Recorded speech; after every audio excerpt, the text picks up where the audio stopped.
वन्दे अक्षरधामिनं श्रीसहजानन्दं च मूलाक्षरम्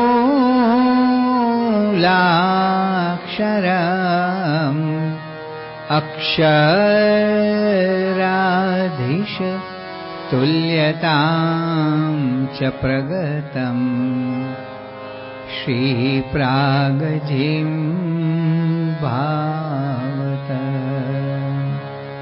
शुद्धोपासनस्थापकं गुरुहरिं यज्ञं तथा योगिनं भास्वन्तं प्रमुखं महान्तगुणिनम् श्रीजीस्वरूपं सदा। मङ्गलं सहजानन्दः मङ्गलं साक्षरो हरिः मङ्गलं नीलकण्ठोऽस्तु स्वामिनारायण सदा स्वामिनारायण सदा स्वामिनारायण सदा।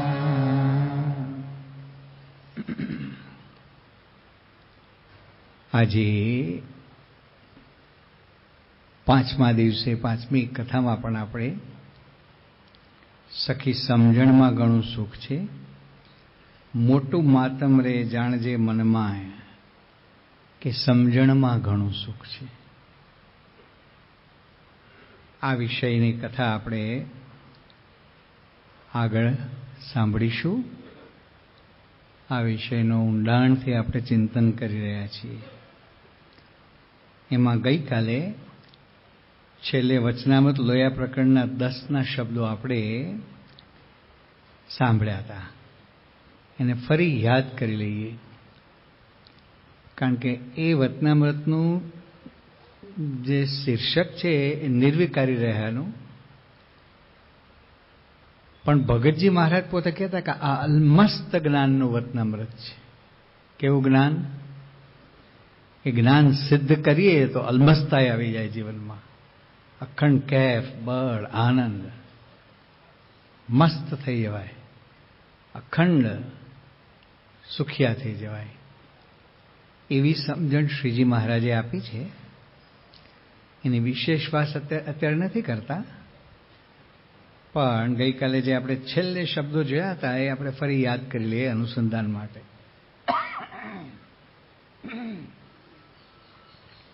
સ્વામિનારાયણ હરે ભગવાન શ્રી હરિ સ્વામિનારાયણ ભગવાને લોયા પ્રકરણના 10ના વચનામૃતમાં વાત કરી છે. અને આત્મા થકી પર જે પરમાત્મા તેનો વિચાર કરે, જે આવું જે માયા થકી પર શુદ્ધ આત્માનું જ્ઞાન તેને હું પામ્યો, તે સંતને પ્રતાપે પામ્યો છું. સત્પુરુષના પ્રતાપે આપણને આ જ્ઞાન થાય છે.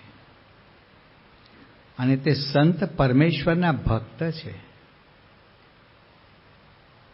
ભગવાન તરીકે મનાવતા પૂજાતા નથી, દાસાનું દાસ છે. અને ભગવાનની અખંડ સેવા ભક્તિ ભજન પોતાના ચૈતન્યમાં દાસાનું દાસ ભાવે કરતા રહે છે. અને તે સંત પરમેશ્વરના ભક્ત છે. અને પરમેશ્વર છે સર્વોપરી પૂર્ણ પુરુષોત્તમ નારાયણ ભગવાન સ્વામિનારાયણની વાત છે. અને પરમેશ્વર છે તે તો સર્વાત્મા, જે બ્રહ્મ, સર્વના આત્મા, બધાના આધાર, નિયંતા, પ્રેરક, કર્મફળ પ્રદાતા, અંતર્યામી અને સર્વત્ર વ્યાપક હોવા છતાંય મૂર્તિમાન વ્યતિરેક સ્વરૂપે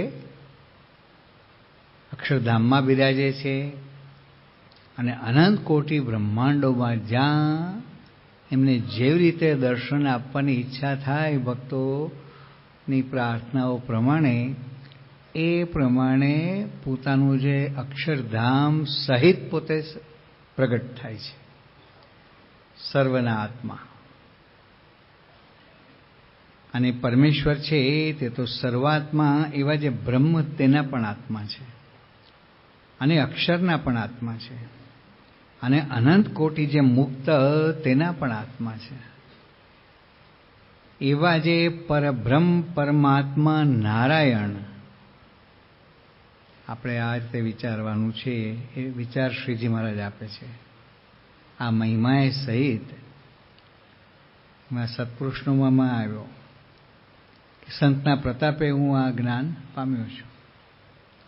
અહીં તો સંત કેવા છે? તો પરમેશ્વરના ભક્ત છે.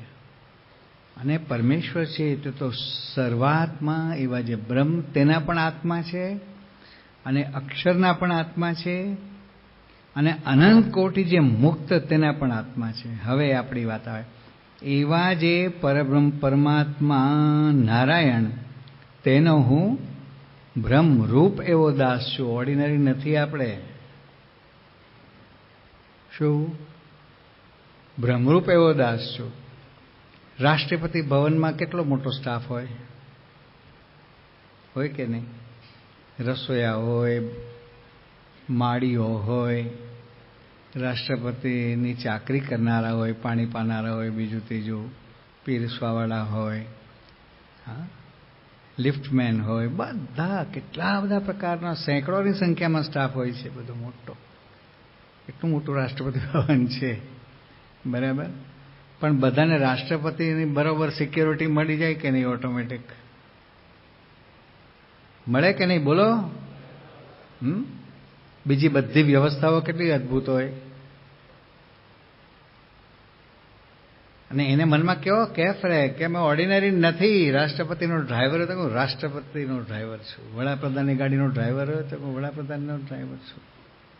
સિક્યોરિટીમાં હોય, બીજી ત્રીજી નાની મોટી કોઈ પણ સેવામાં હોય, નાનામાં નાના જેવો માણસ હોય ને, બગીચાનો માળીક હોય, ઓટોમેટિક આ બધું ઇલકાબ મળી ગયા કે નહીં? એને ઓટોમેટિક સિક્યોરિટી મળી ગઈ, બીજી ખાનપાનની સારી વ્યવસ્થા, પોતાના ઘર કરતાં તો ઘણી ઉત્તમ ત્યાં આગળ એને બધી મળતી હોય. એમ આપણે ઓર્ડિનરી નથી. શ્રીજી મહારાજ આપણને શીખવાડે છે કે અસ્મિતા આ રાખવાની છે.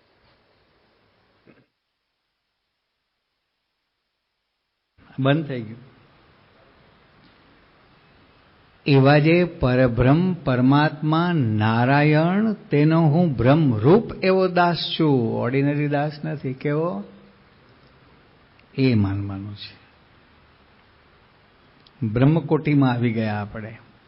ઉપાસના કોની થઈ? કોના દ્વારા થઈ? આ વસ્તુ છે. એટલે આ શબ્દોનું મનન ચિંતન નિધિધ્યાસ કરીએ તો એ અસ્મિતા આપણને પ્રગટ થાય. અને અલમસ્ત જ્ઞાનનો આ એક વિભાગ છે પાછો.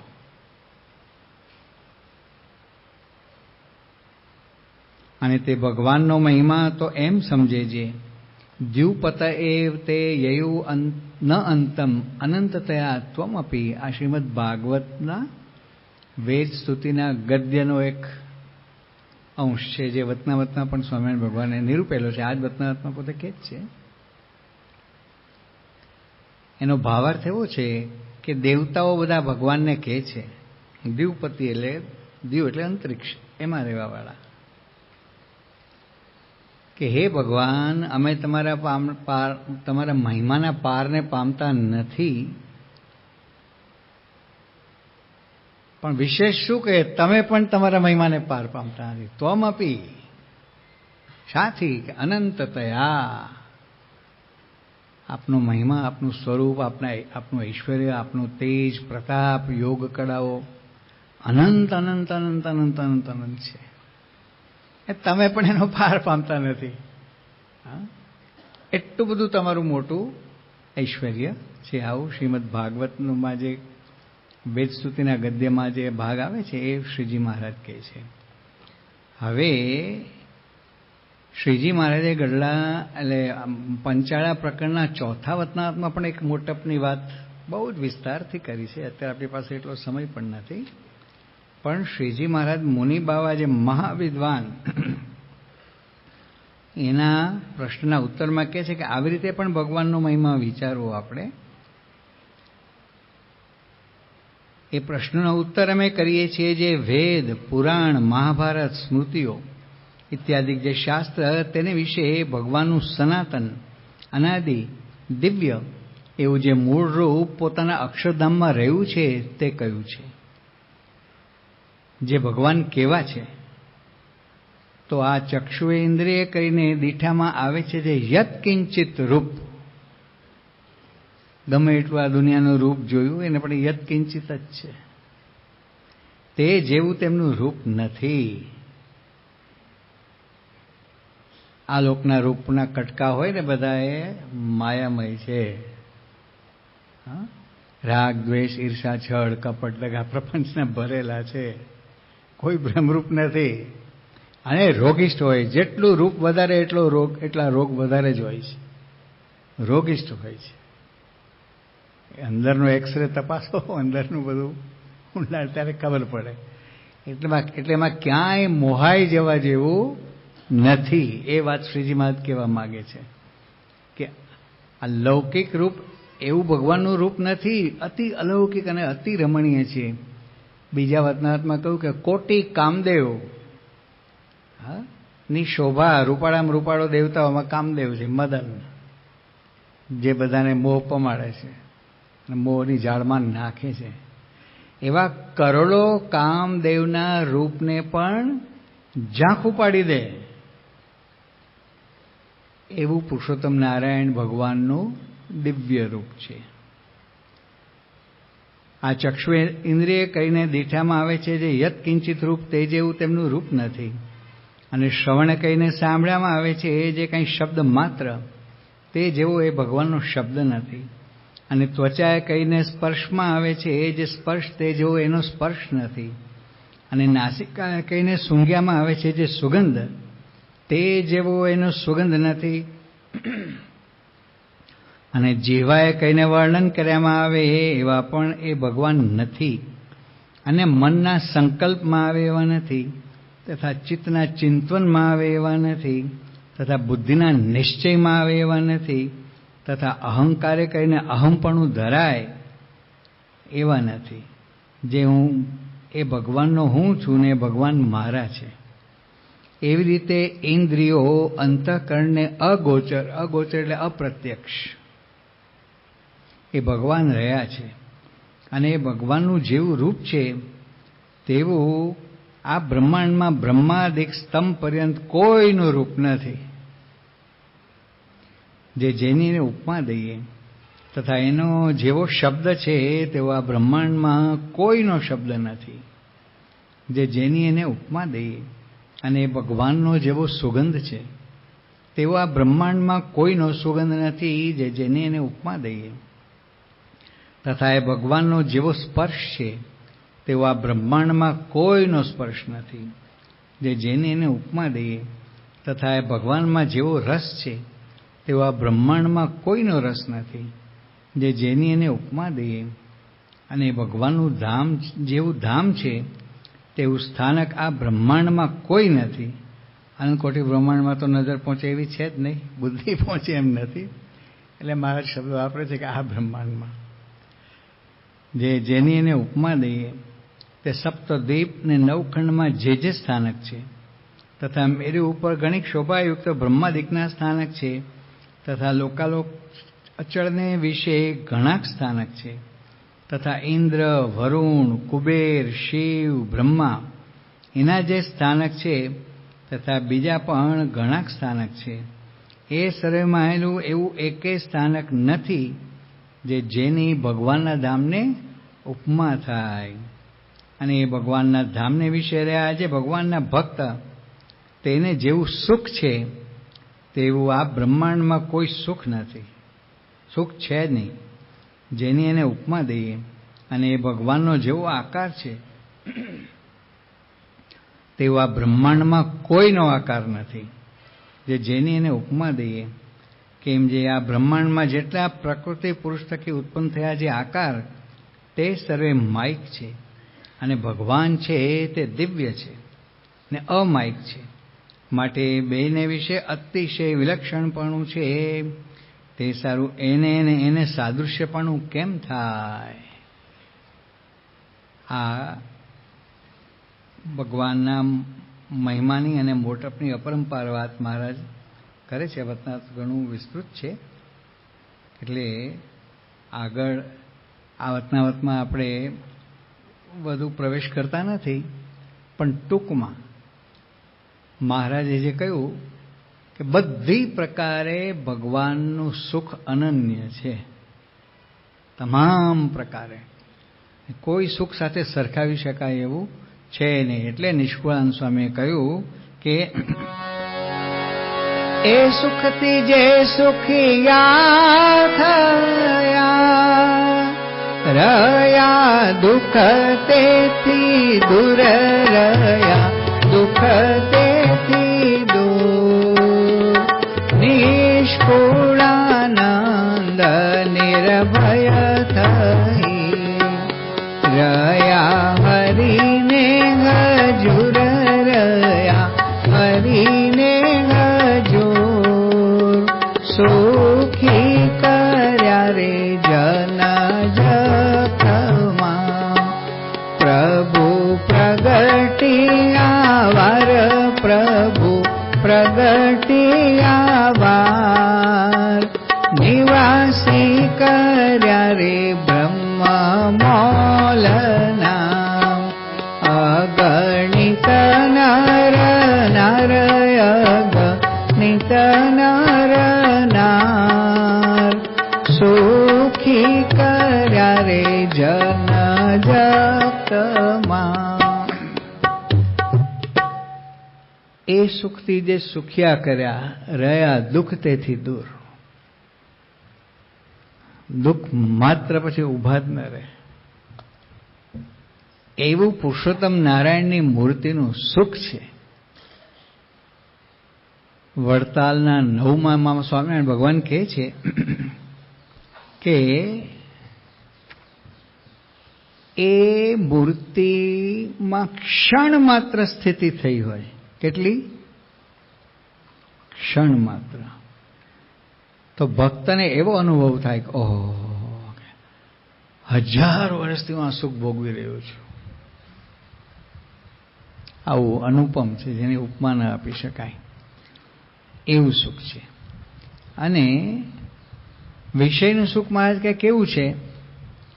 ગમે એટલું ભોગવે તો ક્ષણ માત્ર ભોગવે એવું લાગે, એનો પરિતોષ થતો જ નથી ક્યારે. ભૂખાડો ને ભૂખાડો રહે છે જીવ 5 પ્રકારના વિષયો ભોગવવા માટે. હા, જ્યારે આમાં એટલો બધો પરિતોષ, પરમ પરિતોષ, પરમ તૃપ્તિ, પરમ કૃતાર્થપણો એવો અનુભવ થાય છે. હવે શ્રીજી મહારાજે કારણેનું 8 અને મધ્યનું 42મું વતનાથ છે, એમાં ભગવાનના સગુણ અને નિર્ગુણ સ્વરૂપોની વાત કરી છે. આ પણ એક વિષય સમજવા જેવો વિષય છે. મહિમામાં મોટું માતમ રે જાણજે મનમાં, એ માતમનો એક ભાગ છે.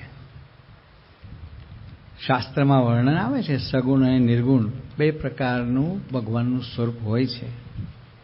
તો મહારાજ કહે છે કે જેટલું કાંઈ મોટામાં મોટું પદાર્થ હોય ને, બ્રહ્માંડ કે વૈરાટ નારાયણ, એનાથી પણ ભગવાનનું સ્વરૂપ મોટું છે. એ ભગવાનનું સગુણ સ્વરૂપ છે. જેમ અર્જુનને વિશ્વરૂપ ભગવાને દેખાડ્યું બ્રહ્માંડમાં વ્યાપી જાય એટલું મોટું. તો એના એમ ભગવાન સર્વ મોટામાં મોટું જે પદાર્થ કહેવાય એનાથી પણ મોટા છે. ને નિર્ગુણ એટલે કે જેટલું સૂક્ષ્મમાં સૂક્ષ્મ પદાર્થ, અણોરણિયાન મહતોમયાન, આ બે વાત આ એક જ વેદના અર્ધા મંત્રમાં આપી છે. અણુ સૂક્ષ્મમાં સૂક્ષ્મ ગણાય છે, એનાથી પણ ભગવાન અતિ સૂક્ષ્મ છે. એટલે સગુણ નિર્ગુણપણાની આ વ્યાખ્યા કર્યા પછી શ્રીજી મહારાજ શું કહે છે? 6 પ્રકારે ભગવાનનું નિર્ગુણપણું છે. સૂક્ષ્મમાં સૂક્ષ્મ તો છે જ, પણ મહારાજ શું કહે છે?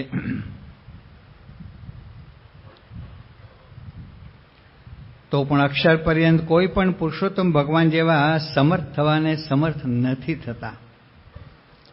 એવી રીતે જે અતિશય સૂક્ષ્મપણું અને અતિશય નિર્લેપપણું અને અતિશય શુદ્ધપણું અને અતિશય અસંગીપણું અને અતિશય પ્રકાશયુક્તપણું અને અતિશય ઐશ્વર્યયુક્તપણું તે ભગવાનની મૂર્તિને વિશે નિર્ગુણપણું છે. આ 6 મુદ્દા એમાં વિશેષ આવે છે. પછી ઘણી બધી વાત મહારાજે કરી છે. હવે આટલી વાતનું મહારાજે જોયું કે આ બધાને હવે ગેડ બેઠી છે આ બધી, અને પછી શ્રીજી મહારાજ મધ્યના 42ના વતનામાં આ જ વિષય ઉપર વાત કરે છે. શરૂઆતથી જ આ વિષય ઉપર શ્રીજી મહારાજ વાત કરે છે કે એમને વિશ્વાસ બેઠો કે આટલી વાત કંઈક સમજાણી છે. હવે પેલો શિશુ કિન્ડરગાર્ટનમાં હોય, ટ્વિંકલ ટ્વિંકલ લિટલ સ્ટાર કરતો હોય, એને એસ્ટ્રોફિઝિક્સની વાત કેવી રીતે સમજાય કે એસએસસીની વાત કેવી રીતે કલ્પનામાં આવે? પછી આગળ જે બધી ડિગ્રીઓ છે એ વાત કેવી રીતે સમજાય? એને બેઝ જ નથી, એનો બેઝ જ અતિ નિમ્ન છે. પણ મહારાજે બધાનો બેઝ ઉપર લેતા લેતા લેતા કંઈક લેવલ આવ્યું છે. બીએમાં આવ્યો એને એમ એની ગતાગમ પડે કે પીએચડી શું કહેવાય, કે doctor of literature delete degree કોને કહેવાય. કંઈક લેવલ પ્રાપ્ત કર્યું હોય તો એને સમજાય ને. એટલે મધ્યના 42ના વતનામાં કાર્યાણીના 8મા વતનામાં જે વાત મહારાજે કરી, જે હમણાં આપણે સાંભળી, એનાથી આગળની વાત કરે છે. મહારાજ શું કહે છે? પછી શ્રીજી મહારાજ બોલ્યા, જે પુરુષોત્તમ ભગવાનનું જે અક્ષરધામ, તેના 2 ભેદ છે.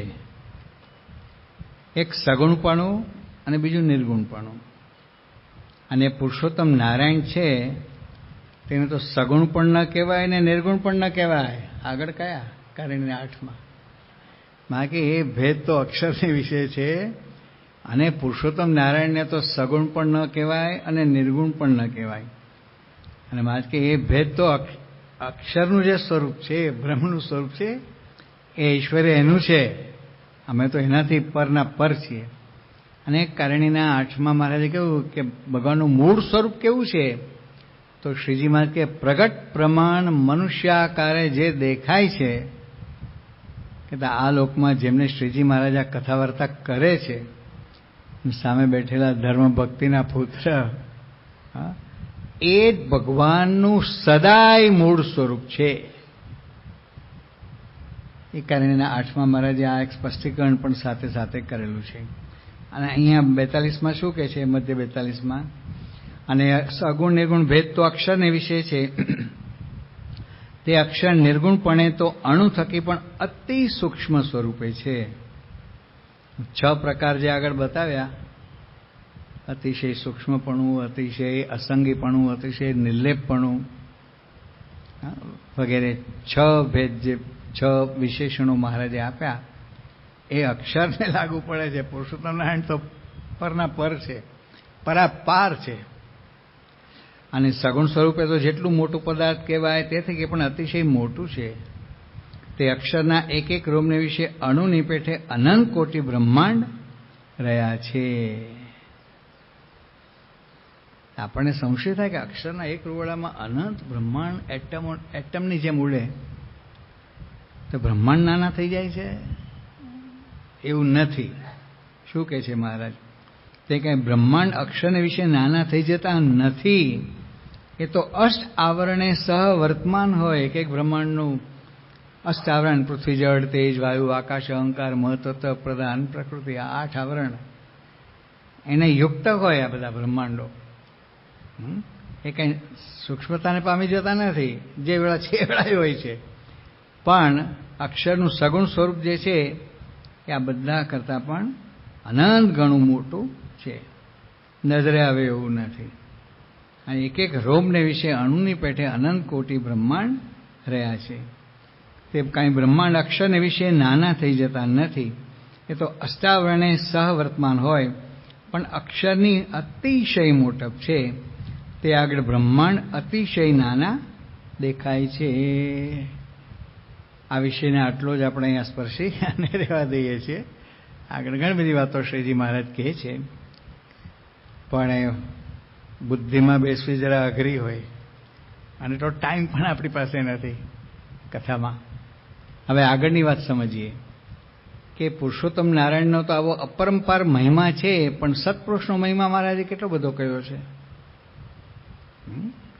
એમના લક્ષણ બતાવ્યા અને પછી મહિમાની વાત કરી. ગઢલા પ્રથમનું 27મું શ્રીમાજે આગળ ભૂમિકા સારી એવી બાંધી છે. પછી કહે છે કે સ્વામિનારાયણ હરે એવી જાતના જ્ઞાન, ભક્તિ, વૈરાગ્ય આદિ જે અનંત શુભ ગુણો તેને યુક્ત જે ભક્ત હોય તેના હૃદયમાં ભગવાન નિવાસ કરે છે. અને તે ભક્ત પછી ભગવાનને પ્રતાપે અનંત પ્રકારના ઐશ્વર્યને પામે છે. તેની વ્યક્તિ જે એના નેત્રમાં ભગવાન જોનારા છે, તે માટે બ્રહ્માંડમાં જેટલા જીવ પ્રાણી છે તેના નેત્રને પ્રકાશ કરવાને સમર્થ થાય છે. અને એના પગમાં ચાલનારા ભગવાન છે. તે માટે બ્રહ્માંડમાં સર્વ જીવના પગને વિશે ચાલવાની શક્તિને પોષણ કરવાને સમર્થ થાય છે. એવી રીતે સંતની સર્વે ઇન્દ્રિયોમાં ભગવાન રહ્યા છે.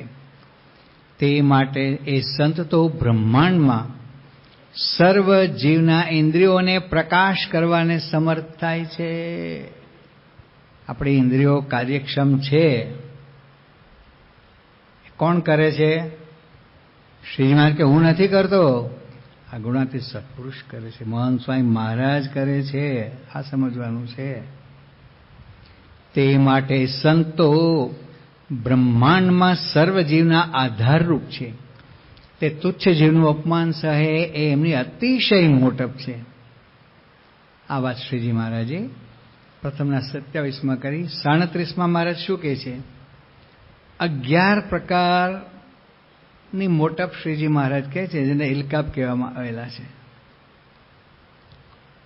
તો એમાં મહારાજ કહે છે એવી નિષ્ઠાવાળો જે સંત છે તેના પગની રજને તો અમે પણ માથે ચડાવીએ છીએ. પુરુષોત્તમ નારાયણ સ્વયં એ અક્ષરના ચરણની રજને માથે ચડાવે છે અને તેને દુખવતા થકા મનમાં બીએ છીએ અને તેના દર્શનને પણ ઈચ્છીએ છીએ. છેલ્લે કહ્યું કે એવા યથાર્થ ભગવાનના ભક્ત છે તેનું દર્શન તો ભગવાનના દર્શન તુલ્ય છે. અને એના દર્શનને કરીને અનંત પતિત જીવનો ઉદ્ધાર થાય છે. એવા એ મોટા છે. એટલી વાર્તા કરીને પછી શ્રીજી મહારાજ બોલ્યા છે, કીર્તન બોલો. સભામાં શૂન્ય અવકાશ થઈ ગયો હશે એટલે મહારાજે મોડ બદલ્યો. ઇતિ વતનામૃતમ પ્રથમનું 37મું થયું.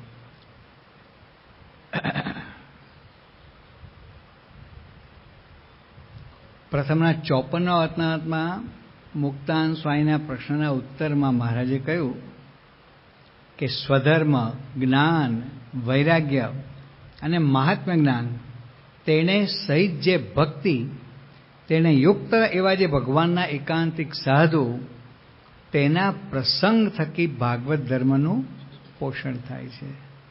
અને જીવને જે મોક્ષનું દ્વાર તે પણ એવા સાધુના પ્રસંગ થકી ઉગાડું થાય છે. પછી અહીંયા તમારે બિંદુ સરોવર ઉપર કપિલ ભગવાને માતા દેવહૂતિની જે વાત કરી, સત્પુરુષ બતાવ્યા, પ્રસંગમ મદરમ પાશમ. હું ભગવાન તમારી કુખે પ્રગટ થયો છે એટલે જાઓ તમારો મોક્ષ થઈ ગયો એવું કહેતા નથી. સત્પુરુષનો પ્રસંગ કરો. જેવી આત્મબુદ્ધિ પ્રીતિ આ શરીરમાં છે અને શરીરના સગાવાલામાં છે ને, એવી સૈવ સાધુ સુકૃતો તો મોક્ષ દ્વારમ અપાવૃતમ. તમારા આ પ્રદેશની વાત છે. તો આ શ્લોક પણ મહારાજે કહ્યો છે. ભાગવત ધર્મ એટલે શું? ભગવાનના જે અનંત કલ્યાણકારી ગુણો જે છે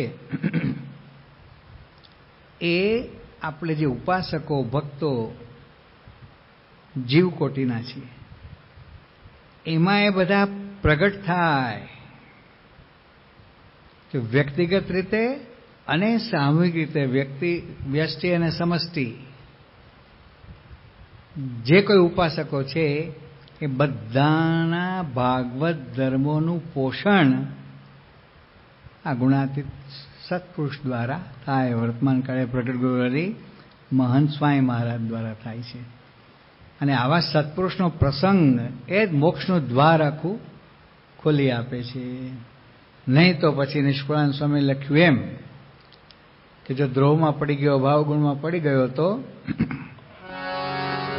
મોક્ષ માર્ગે દીધા કમાળ કરી જડી બારણે. શું મોક્ષ માર્ગ બંધ થઈ ગયું, કમાળ બંધ થઈ ગયું દ્વાર, અને પાછી કડી જડી દીધી, જબરજસ્ત લોક મારી દીધું, અનંતકાળ સુધી ખુલે નહીં એવું. એટલે અભાવગુણની પ્રવૃત્તિમાં, દ્રોહમાં ક્યારેય પડવું નહીં. પ્રેમાનંદ સ્વામીએ નિત્ય પ્રાર્થના કરવામાં પણ ધર્મકુંવર હરિકૃષ્ણજી તમે ભક્તપતિ ભગવાન એ વર માગું છું, એ જે પ્રાર્થના છે એમાં પણ આ યાદી આપણને આપી છે. તમારા કોઈ ભક્તનો મારે દ્રોહ ક્યારે નવ થાય, દ્રોહ ક્યારે નવ થાય. સંગ એકાંતિક ભક્તનો મને નિત્ય આપો મુનિરાય, એ વર માગું છું. સારંગપુરનું 7મું અતનાવત નૈમિષારણ્ય ક્ષેત્રનું, કે જ્યાં ઇન્દ્રિયોની વૃત્તિ કુંઠિત થાય અને ચડાઈમાં ન થાય,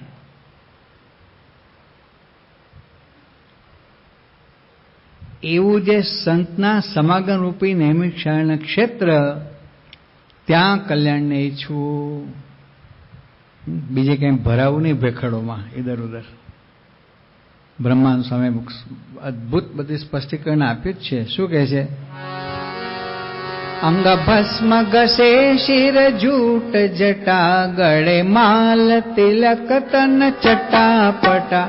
માહી કામ ક્રોધ મદ મોહ ઘટા, માહી કામ ક્રોધ મદ મોહ ઘટા. જળ બુદ્ધિ જીવ, જળ બુદ્ધિ જીવ, પ્રભુ પદને ઈચ્છે તો કર સંતનું પારખું.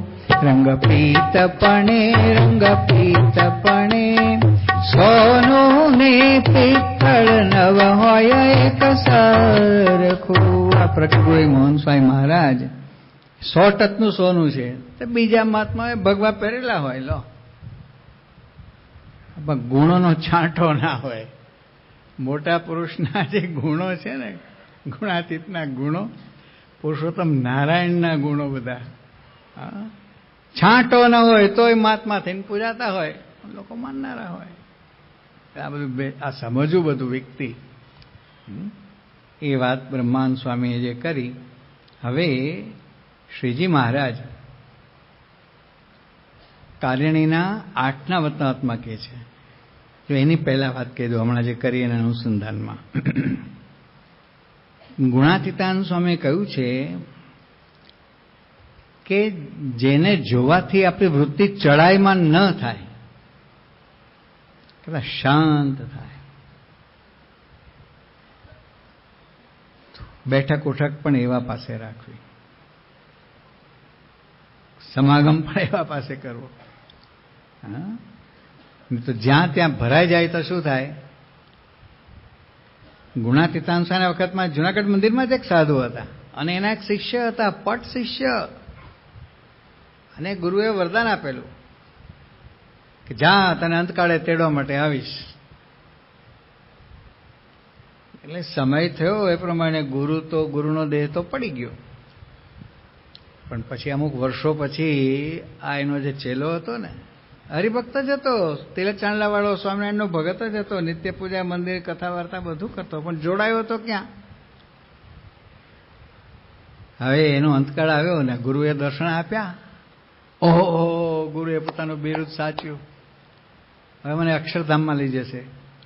તો ગુરુએ એના આત્માને ઉપાડીને લઘુશંકાની ખાડ હતી ને એની ઉપર સંપ હોય ને ત્યાં ગોઠવ્યો. અરે અરે, આ તો મહાદુર્ગંધ નરક છે બધું, કે આ જ આપણું અક્ષરધામ. કે કેમ? કે હું મરીને ભૂત થયો છું, તું પલિત થા. એટલે ગોવિંદરામ ભટ્ટ, માયારામ ભટ્ટના ભાઈ, એમણે લખ્યું છે કે મોર ગુરુને વાંસે ચેલા એ નવરા નરકમાં જાય, ગુરુ મરીને શ્વાન જ સર્જે, ગુરુ મરીને કૂતરો થાય, શિષ્ય ગિંગોળા થાય. ચોટે પછી શિષ્ય ગંગોળા થાય. શા માટે? કે દ્રવ્ય ઠગીને લીધું તે માટે. કહે ગોવિંદરામ, જમપુરીમાં પહેલા મોર ગુરુને વાંસે ચેલા. આ પણ જોવું. બીજું, ગુણાતીતાન સ્વામીએ, અત્યારે તો આપણે આવો કોઈ સવાલ જ નથી, પણ સામાન્ય મુમુક્ષુ કોઈ પ્રથમ વખત સત્સંગના યોગમાં આવતો હોય તો એના માટેની વાત. ગુણાતીતાન સ્વામી કહે છે કે ગુરુની શુદ્ધિ 3 પ્રકારે જોવી. એમનું પંડનું વર્તન જોવું, પહેલાં તો એમનું ચારિત્ર કેવું છે, ટ્રેક રેકોર્ડ કેવો છે એમનો, આ તપાસવું. બીજું, એમણે જેમને સેવ્યા હતા એ ગુરુનું સામર્થ્ય તપાસવું. અને ત્રીજું, એમના થકી જે શિષ્યો થયા હોય એમનું પણ વર્તન તપાસવું. આ 3 પેઢીનું તપાસે ને તો મુમુક્ષુ ક્યાંય ભૂલો ના પડે, નહીં તો ભેખડે ભરાઈ જાય. આ ભેખ છે, શું કહેવાય? ભગવું પહેર્યું એ ભેખ છે, યુનિફોર્મ છે. આ તો યોગીઆબા કહેતા કે લોકો એમ પૂછે કે તમારે ઘરે સાધુ બાધુ આવ્યા છે? યોગીઆબા કહે કે ગુણો હોય તો સાધુ, નહીં તો બાધુ તો છીએ જ ને. કે યોગીઆબા બોલતા. એટલે સાધુતાનો સા આપણી આ વિશેષતા છે BAPSમાં, કે ગુરુ પરિપૂર્ણ છે ને તો પછી એમના થકી જે થાય છે ને એ પણ એમના માર્ગે એવા ને એવા આગળ વધે છે. ઇધર ઉધર ક્યાંય ભરાઈ જતા નથી. અને આ બધા તમે જુઓ છો, આ બધા સંતો સ્ત્રીધનના ત્યાગી પરિપૂર્ણ ના હોય પણ એ માર્ગે કેટલો પ્રામાણિક પુરુષાર્થ છે, સાધના કેટલી પ્રામાણિક છે, અને ગુરુની મરજી પ્રમાણે 24 કલાક વર્તવા માટેનો અતિશય આગ્રહ છે અંતરમાં, ચૈતન્યમાં. એટલે આવા સંબંધવાળા જે દિવ્ય સંતો ભક્તો હોય ને એનાથી આપણને આ પુષ્ટિ મળે, જ્ઞાન પણ થાય અને આગળ વધવાનું વિશેષ બળ, એમને જોઈ જોઈને પણ આપણને વિશેષ બળ પ્રાપ્ત થાય. અને ગુણાતીતાન સ્વામીએ તો વાતોમાં ત્યાં સુધી કહ્યું કે એમને જોઈને સાધુ થઈ જવાય. થાય છે કે નહીં? છાત્રાલયોમાંથી બીજે ત્રીજેથી બાળ કાર્યકરો બધા પૂર્વાશ્રમ જુઓ ને કેટલા બધા સંતોને એ રીતે જ હોય છે. પણ સંતોને જોઈને અંદરથી પ્રેરણા થાય કે મારે થવું જ છે લો સાધુ. તો અહીંયા તો બધી તપશ્ચર્યાઓ એ કરવાની આવે, બધું આવે. મહિનાના 5 ઉપવાસ, કેટલા 7 ઉપવાસ કરનારા સંતો છે. અને એક સંતો મહિનાના 10 ઉપવાસ કરતા હતા, માંડ બ્રેક મારી છે. ડૉક્ટર સ્વામી કોઠાઈ છે કે માપનું રાખો. તો સાધકમાં જ ટકવું અઘરું છે. સારંગપુરમાં એ જે ટ્રેનિંગ શરૂ થઈ જાય ને ત્યારથી જ આ બધા વ્રત ઉપવાસ કરવાના, બીજું ત્રીજું, આ તે ચોકામાં તમને ચકમચકા લાગે, પણ બીજી ચકમચકા નીકળી જાય કેટલી. ટ્રક આવી ખાલી કરવાની છે, ગમે ત્યારે ઉઠાડે લો તમને, ગમે તે ટાઈમ ફિક્સ નહીં, સામાન ઉતારવાનો છે.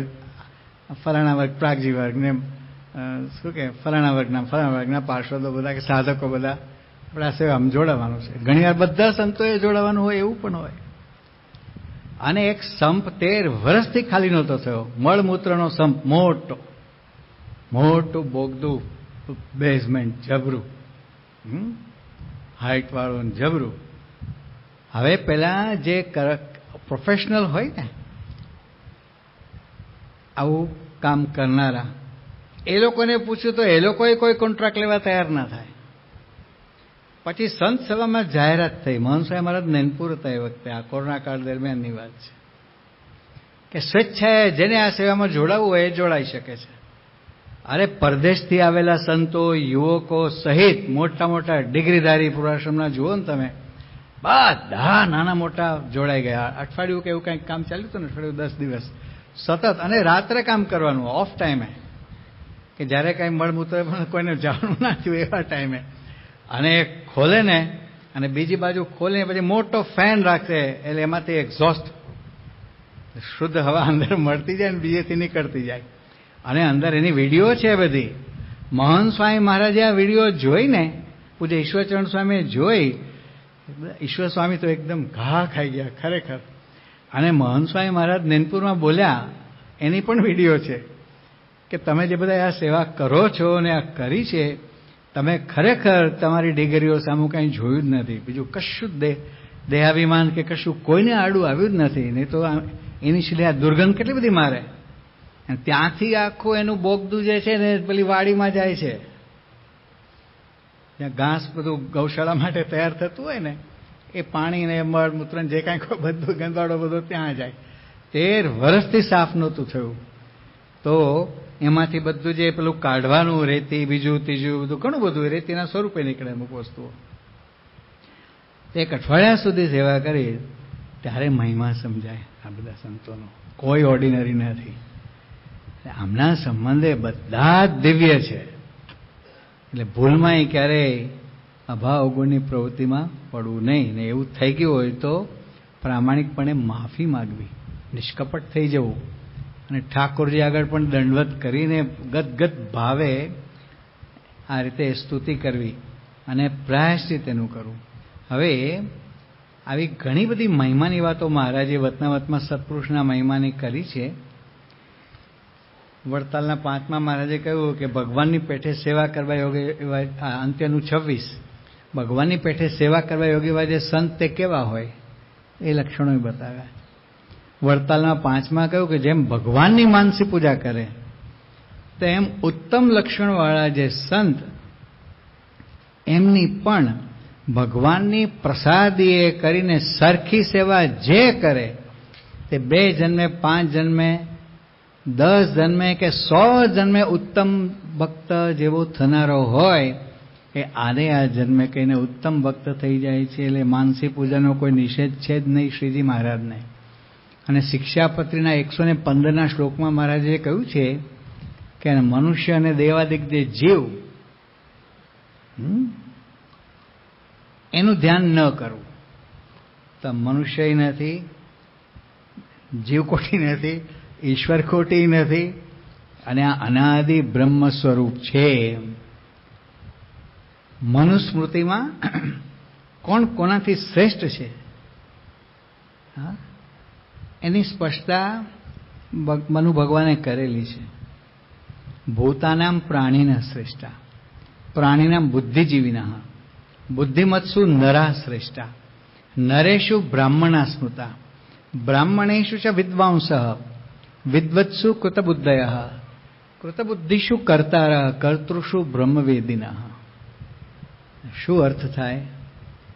ભૂતાનામ પ્રાણીના શ્રેષ્ઠા. ભૂત એટલે ગોષ્ઠ જે કહે છે એ ભૂત નહીં.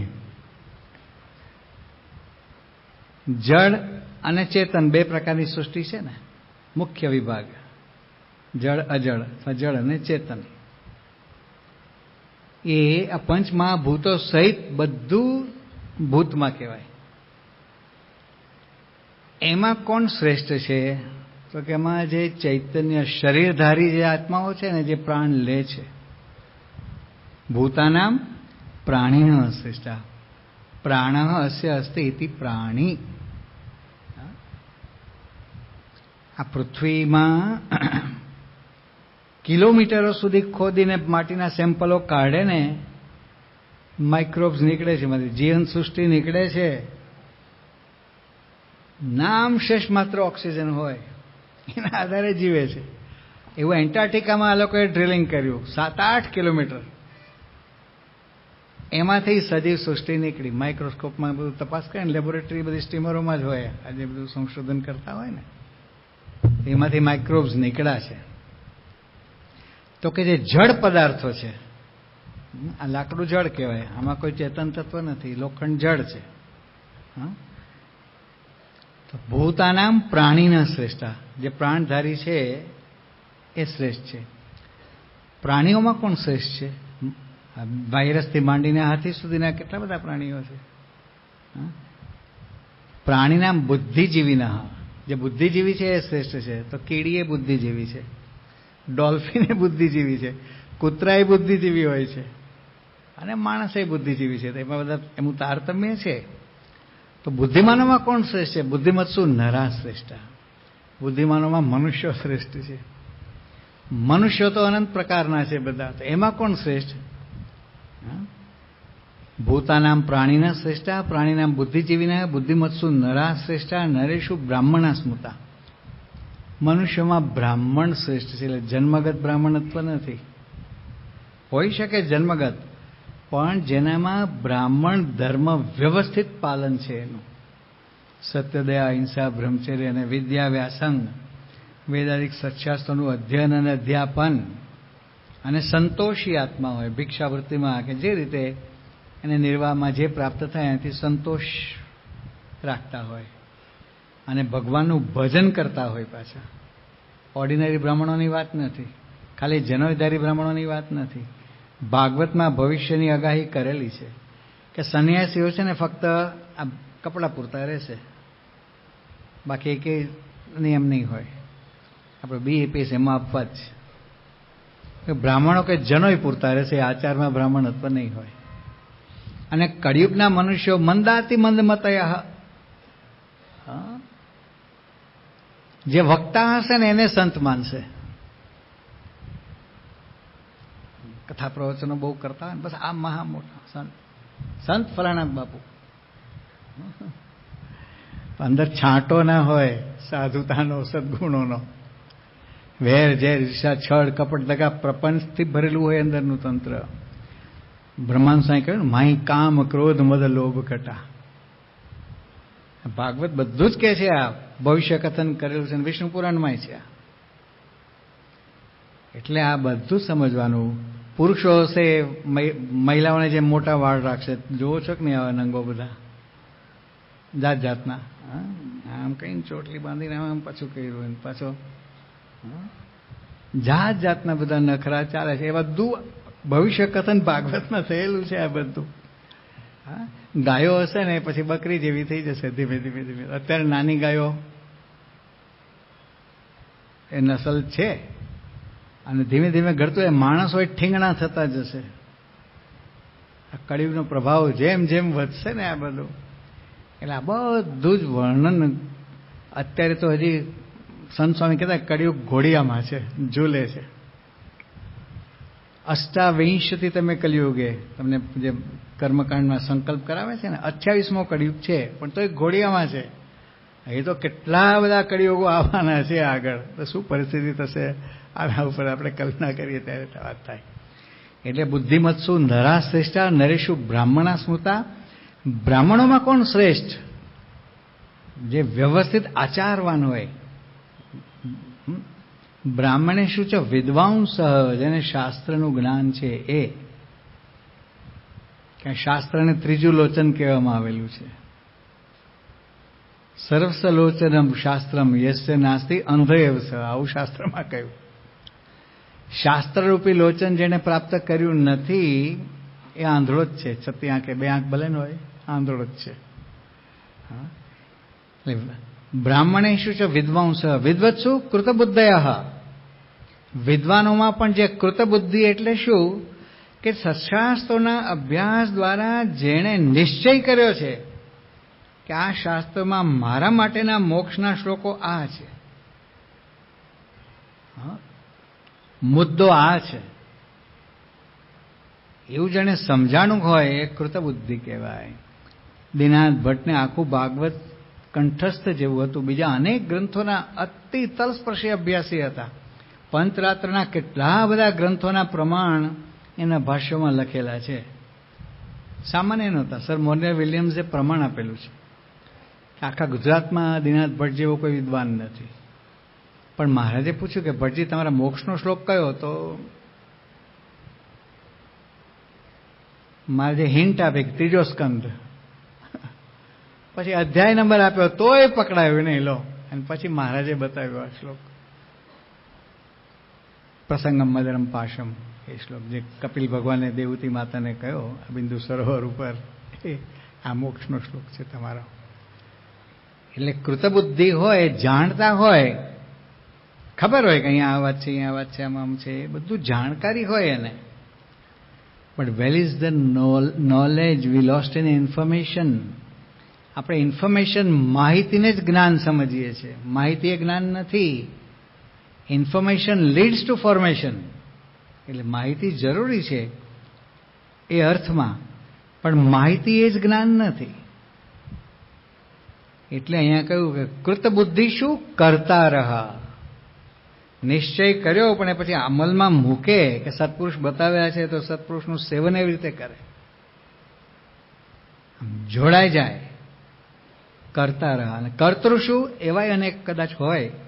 બ્રહ્મવેદીના, જે બ્રહ્મવેદતા છે કે આ પ્રગટ બ્રહ્મ સ્વરૂપ મોક્ષનું દ્વાર છે, એ શ્રેષ્ઠ છે. તો આપણે બધા બ્રહ્મવેદી તો છીએ.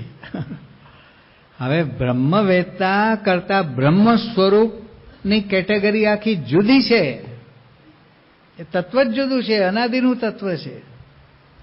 એટલે યોગી બાપા કહે છે કે આવા બ્રહ્મ સ્વરૂપ ગુરુનું ધ્યાન કરવામાં કોઈ બાધ નથી. અને શ્રીજી મહારાજ પોતે કહે છે કે જેમ ભગવાનની માનસી પૂજા કરે એમ ઉત્તમ લક્ષણોવાળા જે સંત એની ભગવાનની પ્રસાદીએ કરીને સરખી સેવા જે કરે, 100 જન્મ એકાંતિક થવાનો આને આ જન્મ થઈ જાય. એટલે સ્વામી શાસ્ત્રીજી મહારાજે અક્ષરે સહિત પુરુષોત્તમ મધ્યખંડમાં પધરાવેલા છે. મનગઢંત વાત નથી કોઈ. બીએપીએસની સ્થાપના કહો કે બીએપીએસ જે સિદ્ધાંતનો પ્રચાર કરે છે, આમાં કોઈ મનગઢંત મનસ્વી વસ્તુઓ છે જ નહીં. શ્રીજી મહારાજે પ્રતિપાદિત ને શ્રીજી મહારાજે જે રીતે આ સ્થાપના કરી છે એકાંતિક ધર્મની, એનો જ વિસ્તાર ગુણાતીતાન સ્વામી મહારાજ, ભગતજી મહારાજ, શાસ્ત્રી મહારાજ, યોગી મહારાજ, પ્રમુખ સ્વામી મહારાજે કરેલો છે.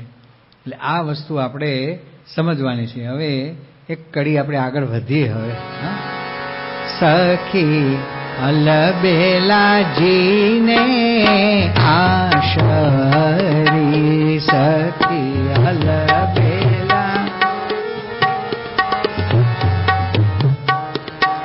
ભવ વૈભવ રે, ભવ વૈભવ રે, ભૂલે ચિત્તન ચાય કે સમજણ માં ઘણું સુખ છે.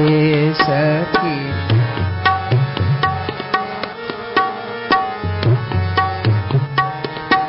સખી સર્વે રીતે સુખ શ્યામ,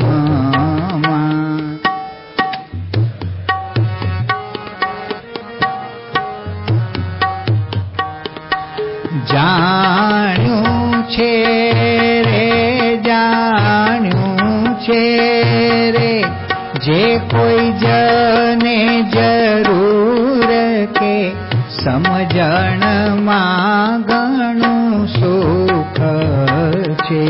સખી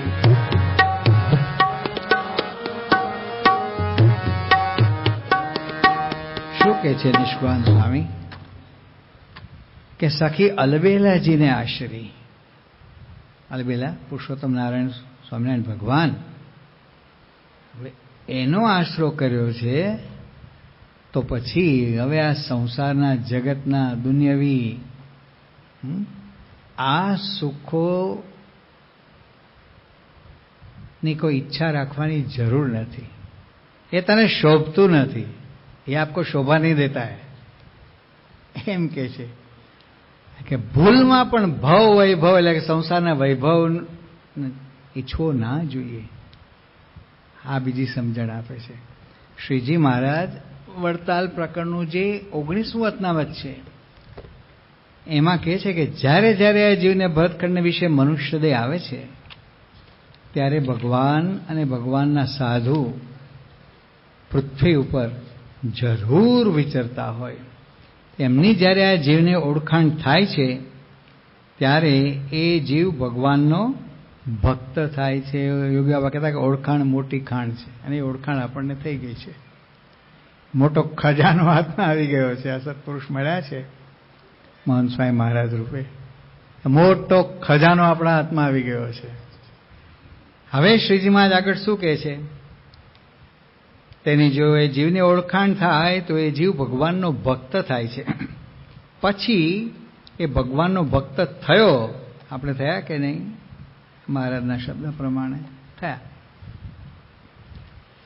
તેને ભગવાન વિના બીજા કોઈ પદાર્થને વિશે પ્રીતિ રાખવી ઘટે નહીં. કારણ કે એ આપકો શોભા નહીં દેતા હૈ કે આવી દુર્લભમાં દુર્લભ પ્રાપ્તિ થઈ ગઈ છે, પછી બીજે એમના સિવાય ક્યાંક પ્રીતિ એટલે બંધનકારી આસક્તિ. યા દેવી સર્વભૂતેષુ ચાય રૂપેણ સંસ્થિતા. આ તો બહુ સામાન્યમાં સામાન્ય વસ્તુ, પણ એવી કેટલા બધી જગ્યાએ સાંધા છે આપણને, છે કે નહીં? અંદર તપાસ કરો પોતપોતાનું. એ આપણને ઘટતું નથી. શ્રીજી મહારાજ કે તમને જે પ્રાપ્તિ થઈ છે એને સમજો, તો બીજે ક્યાંય તમારે આસક્તિ રાખવી જોઈએ નહીં, હોવી જોઈએ નહીં, તો ભક્તપણું સાચું. એટલે મહારાજ આ વાત, એટલે નિષ્કુળાનંદ સ્વામી આ વાત કહી. સખી અલબેલાજીને આશરી સખી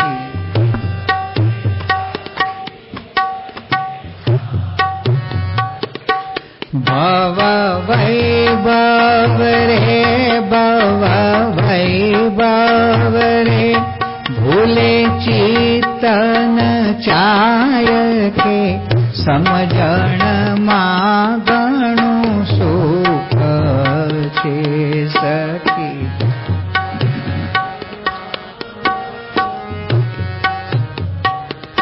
આટલા શબ્દો સાથે આજની કથાને આપણે અલ્પ વિરામ આપીએ છીએ. આગળની કથા આપણે આવતીકાલે સાંભળીશું.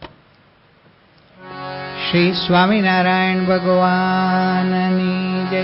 સ્વામિનારાયણ નારાયણ નારાયણ, સ્વામિનારાયણ નારાયણ નારાયણ, સ્વામી મન સ્વામી મહારાજ ભવતારાયણ,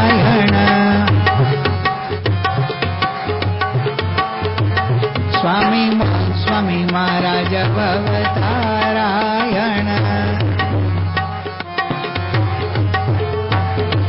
સ્વામી નારાયણ નારાયણ નારાયણ નારાયણ નારાયણ નારાયણ નારાયણ.